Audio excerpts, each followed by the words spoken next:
कन्यासी देणे परिमित बंधुसी झाली राज प्राप्त नियतार्थ भगिनीसी.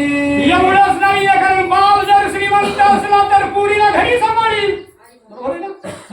जो बाप श्रीमंत जो कारण पुरीला मरेपर्यंत घरी सांभाळील. बरं बाप श्रीमंत नाहीये कारण बाप शिल्लक नाहीये, कारण बाहू शिल्लक आहे. बाहू जर राजा असेल तर बाहू वळवण करील.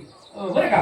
बाहू कारण बहिणीला पाहिजे ते देईल, बाहू आरती वाटते देईल. मागायला तुला आता असंच कसं मागायला लागलं तर काय तसं आहे ना. 50% आरक्षण तुम्हाला आले. बरोबर का नाही? 50% आरक्षण त्यांच्याकडे. बरं का? 50% आरक्षण लोक म्हणतात आरक्षण 50% स्त्रियाला आज दिले. सगळे कारण जेवढे पुरुषाचे अधिकार आहेत तेवढे स्त्रियाला दिले ते. आणि आधी दिले ते येणे काय करायला लागला. आधी दिले आधी पार्वती आहे का नाही, मग दिले कोणी आधी.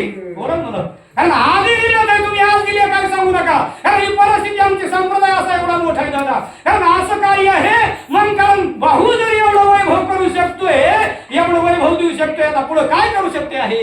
पुत्र झाली राजधर मातेशी दे परमित उपचार सर्व सता दे भरतार त्याशी शरीर के विवंशो.